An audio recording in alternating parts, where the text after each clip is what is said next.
Comment est-ce qu'on mesure son succès en trading? Pour la plupart des gens, la réponse est évidente. On regarde le solde de son compte. Si ça monte, on est bon.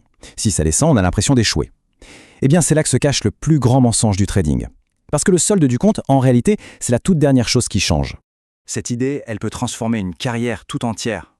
La rentabilité, elle naît d'abord dans notre esprit, dans nos habitudes, dans notre discipline, quand personne ne regarde.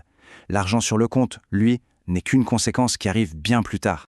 Vous savez, le profit and loss, c'est ce qu'on appelle un indicateur retardé. Se focaliser dessus, c'est une erreur critique. Tellement de traders abandonnent juste au moment où ils commençaient enfin à progresser, non pas sur leur compte, mais à l'intérieur d'eux-mêmes. Le trading, c'est avant tout un jeu qui se gagne en soi. Alors, quel est le tout premier signe invisible qui montre qu'on progresse vraiment? Ça va peut-être vous surprendre, mais c'est quand on passe d'un état d'excitation intense à un état de contrôle qui est presque ennuyeux. Au début, le trading c'est intense, non? Le cœur qui s'accélère. Chaque mouvement du marché ressemble à l'opportunité d'une vie. C'est excitant, un peu comme au casino. Mais la vérité, c'est que le trading professionnel, ce n'est pas du tout excitant. C'est répétitif, c'est structuré, c'est routinier. Bref, pour être honnête, c'est souvent ennuyeux.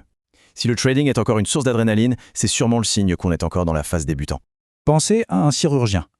Est-ce qu'on voudrait qu'il soit surexcité, les mains tremblantes pendant une opération? Bien sûr que non. On attend de lui qu'il soit calme, méthodique, émotionnellement neutre.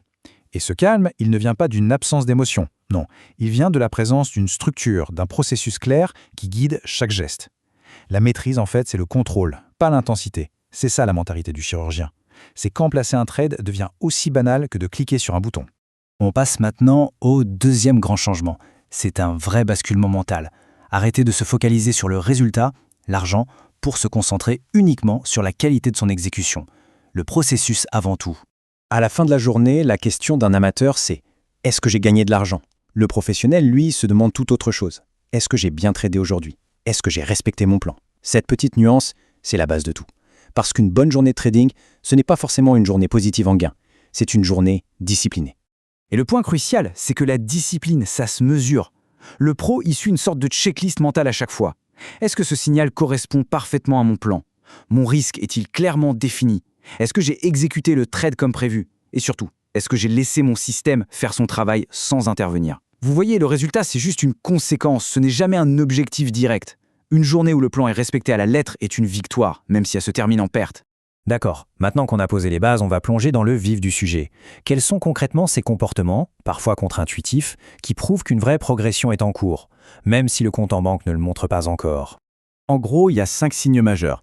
D'abord, le trading devient ennuyeux. Ça, on en a déjà parlé. Ensuite, l'obsession pour les profits et les pertes s'estompe.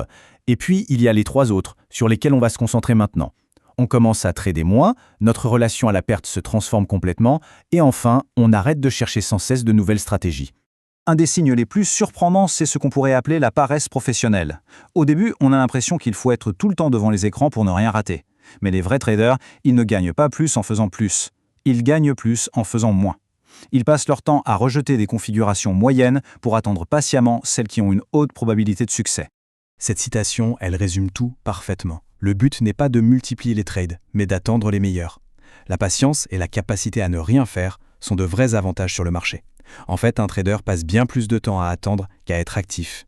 Le 4e signe est peut-être le plus important. La relation avec la perte change du tout au tout. Pour un débutant, une perte, c'est personnel. Ça provoque de la frustration, de la colère.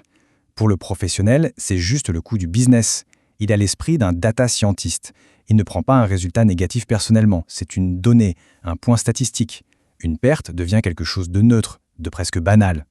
Et enfin, le dernier signe clé. Les débutants, ils cherchent en surface. Ils sautent d'une stratégie à l'autre, c'est ce qu'on appelle la maîtrise horizontale. Ils testent tout, mais ils ne maîtrisent rien.